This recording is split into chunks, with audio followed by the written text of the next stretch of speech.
Hey guys, this is your friend Astro Anvesh, and I'm going to give you the horoscope of Gemini for the month of February 2023. Right, so let's get started. So, guys, as you know, that Gemini is a sign that is ruled by Mercury. So, Mercury right now is in the seventh house. Mercury, it is going to give you a lot of interaction with people. You are going to give a lot of interaction to the world. You are going to be you will be very vocal about things. You will be very active in the terms of your business. You are going to be very outgoing. You are going to interact with the world. You are going to make friends. You'll be very vocal, so it is all good. Mercury in the seventh house, it is a good position for your ascendant lord, right? You're going to be in a good relationship, good conversation with your spouse, because seventh house is the house of spouse, and you're going to be very vocal about to her. You will talk things. You will maybe go on a vacation with her, so that is going to be amazing for you guys. So Mercury is going to aspect from the seventh house to the first house, its first sign, right? So it is going to aspect its own house, and it is going to give you a lot of confidence regarding taking your life in your own hands, right? You are going to be very confident. You are going to be amazing. You are going to be like very vocal about things. You are going to be you are going to plan out things. You are going to make schedules for yourselves. You are going to be more confident about your personality, right? So Mercury in the seventh house, it is going to be completely awesome, right?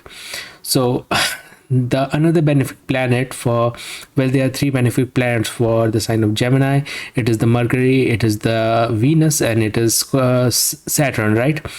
These planets are the dark planets, dark entity planets. So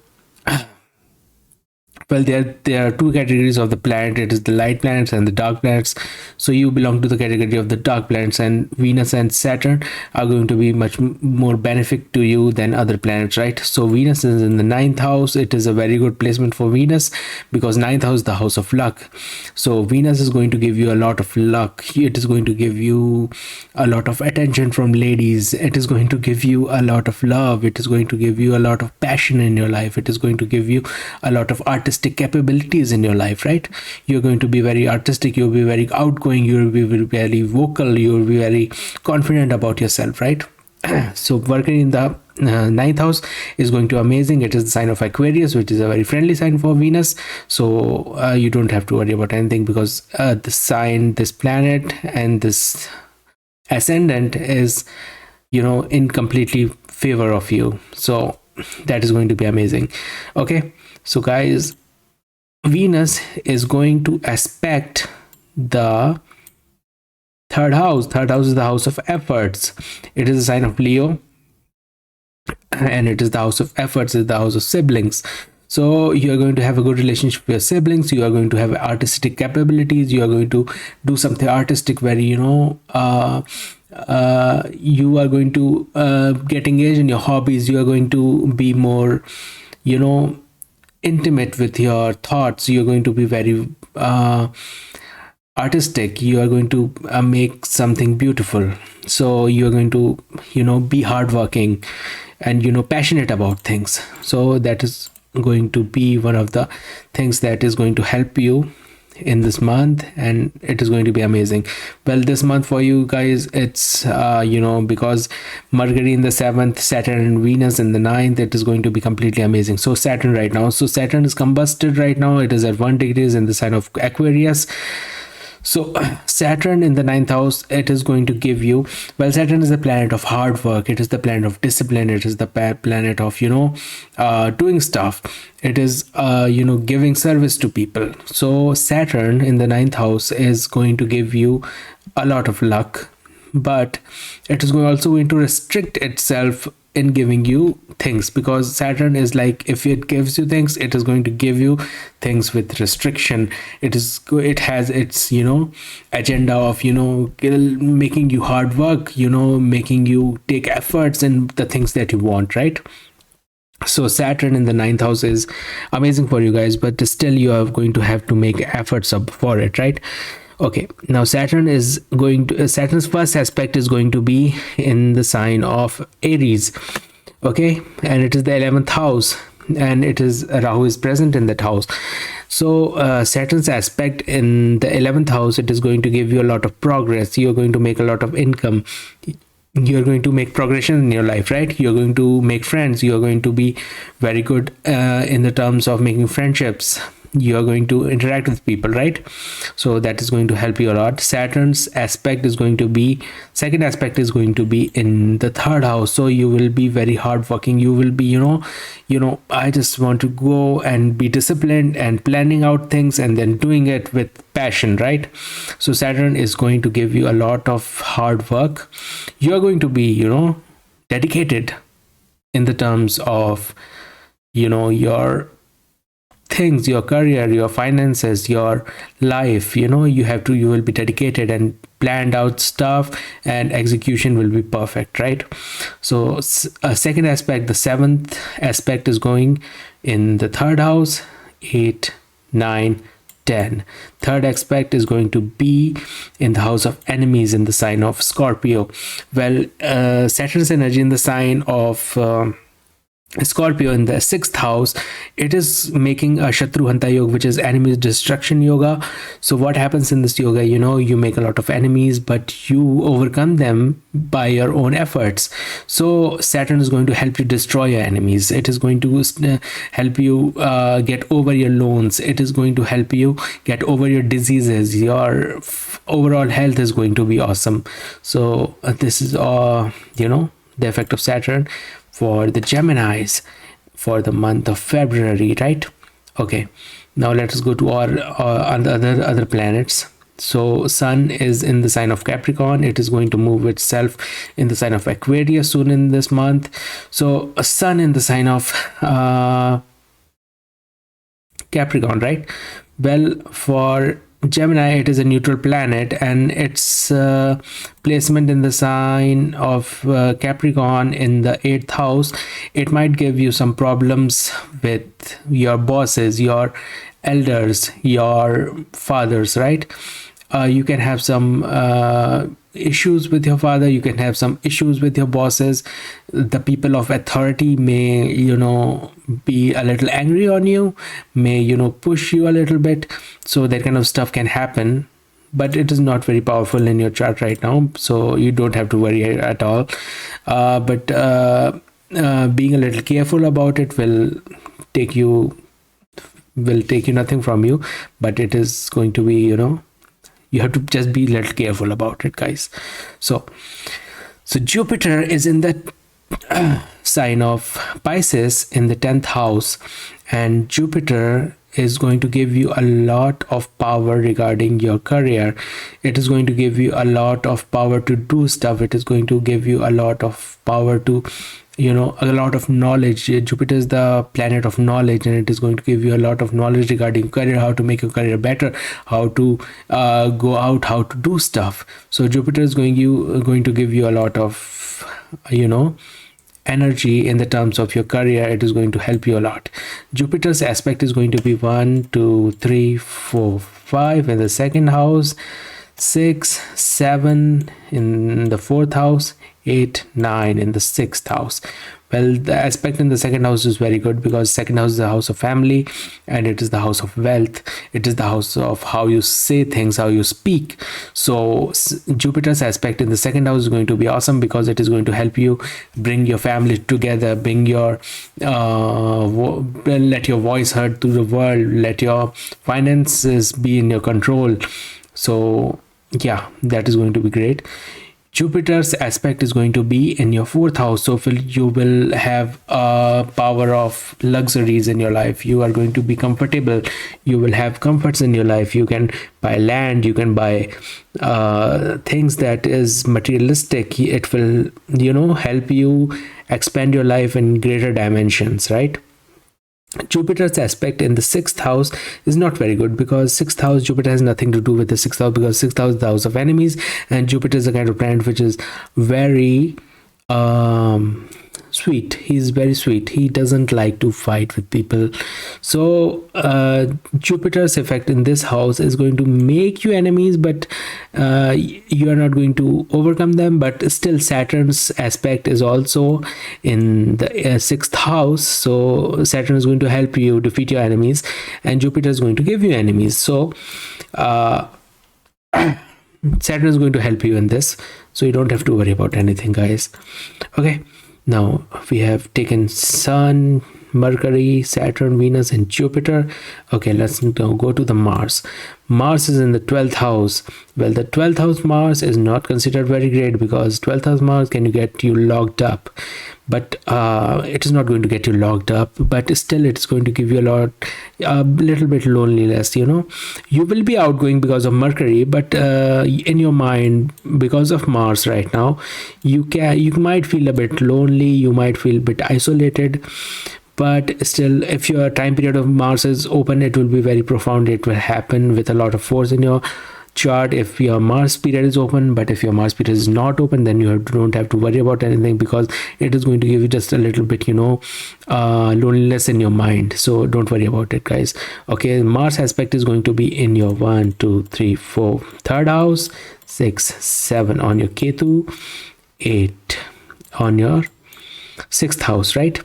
So Mars aspect in the third house is going to make you a little very much hardworking, because Mars is a fiery planet. It is made of fire, and fire energy in the third house is considered very great, because it is going to give you a lot of power to go outgoing, power to do stuff, power to handle stuff, right? Okay, Mars energy in the fifth house. Fifth house is the house of love. It is the house of feelings. It's the house of your children. It is the house of your knowledge. It is the house of your learnings, right? And Mars is a very fiery planet. It is going to give you a lot of passion in your love life. It is going to give you a lot of passion towards your kids. It is going to give you a lot of energy towards learning things, towards learning new things, towards gaining knowledge, towards fifth house is a very good house. It's considered a very good house. It's the house of your learnings, right? So Mars energy in the fifth house is going to be awesome. So you be ready for it. Okay, now Mars energy in the sixth house. Mars is a fighter planet, is a fiery planet, and it has a lot of things to do for the sixth house. It is again making a Shatruhanta yoga, Shatruhanta, the enemy destruction yoga, and it is going to help you overcome your enemies. So that will be great for you guys. Okay, now let us move to Rahu. Rahu in the 11th house is considered very benefic, because Rahu is the planet which is the head of a demon which has no body. So what is going to happen? 11th house is the house of progression, and Rahu is a kind of person who likes to eat a lot, but he never gets filled up, right? So what happens? Rahu eats a lot of things. Rahu is going to give you a lot of progression, lot of income, lot of money, lot of friends, and you're going to have it, but it will never get satisfied with it. So Rahu is going to give you a lot of money, a lot of you can get bonus in your job, you can get some sudden incomes in your finances. So it is all great over here. Rahu's aspect is going to be on your 1, 2, 3, 4, 5 your third house, 6, 7 on your fifth house, 8, 9 on your seventh house. Third house is great, because third house is the house of efforts, and Rahu is a kind of planet which is also a fighter planet, and it is a kind of planet who likes to go out, do stuff. So you are going to be very outgoing towards your efforts, right? You are going to make efforts. Your fifth house, it is not considered very great for the fifth house, because fifth house is the house of learnings and love and stuff, and Rahu in that house kind of make you very needy. So you can be a little needy, but it will not be very effective, because it is just an aspect that is happening over there. So you don't worry about it, but you still are going to feel a little bit I want this stuff, that kind of a person. Okay, so Rahu's third aspect is going to be in the seventh house. Seventh house is the house of your business. It is the house of your spouse. It is the house of life partner, right? And Rahu's aspect in the 7th house, kind of, it is known as a detaching planet. Rahu is a detaching planet, not kind of a not in a spiritual way, but detachment from 7th house. It has nothing to do with the 7th house. It doesn't like the 7th house, right? So it is going to detach you from your spouse, from your from your loved ones. But still, because Mercury is helping you over there, and you have Venus in the 9th house, you have Moon. Well, Moon is still going to change its place, but still you have a lot of power from other planets, so you don't worry about anything. Okay guys, now Ketu is in the 9th house, sorry, in the 5th house. Ketu is in the 5th house. 5th house, Ketu is all about detachment. It is about spirituality. Ketu it has nothing to do with love. It is to do with detaching people, detachment from stuff, being more spiritual. So Ketu is going to make you a little more spiritual. You're going to learn things about spirituality, about finding yourself, your inner self, loving your inner self, because it is in the house of love. So you will be more loving towards yourself, right? Ketu's aspect is going to be on your 1, 2, 3, 4, 5 Saturn and Venus. Its aspect is going to be on Saturn and Venus. Okay, 5, 6, 7 on your 11th house, 8, 9 on your 1st house. So Ketu's aspect on Aquarius, right? It is going to be okay, because Ketu is in Libra right now, so it is in a friendly sign. So it is going to give you a lot of luck. Ketu gives a lot of luck in the 9th house. In the Kundli of Ram, Lord Ram, it is Ketu is in the 9th house, and Lord Ram, everybody knows Lord Ram. So Ketu is going to give you a lot of luck. So there's nothing to be worried about anything for this house. Ketu's aspect in the 11th house, it is going to give you finances. So your finances will be good, your progression in life will be good. And Ketu's effect in the 1st house, it is going to make you more spiritual. So this month for you guys, this is going to be outgoing. It is going to help you in your career. It is going to give you you are going to make a lot of efforts, and you are going to be very lucky. So this month of February 2023, for the ascendants of Gemini, it is going to be awesome. Well, Moon is going to change its house every 2.5 days, so its effects will be very effective on you if you check the transits of each day. So whenever it comes to with Ketu, it is going to give you a lot of stress. With Rahu, it is going to be a lot of tensions. But with Mercury, with Sun, it is going to get combusted, so that is also not very great. But with Venus, Saturn, Jupiter, Mars, it is going to be awesome. So guys, I hope you like this reading of your ascendant transit of Gemini for the month of February 2023. So I'll be putting out more videos, so guys, you go check it out. And if you want your horoscope reading by me, Anvesh, you can hit me up on Fiverr. I'll be very happy to check it for you guys. Okay, so you guys take care.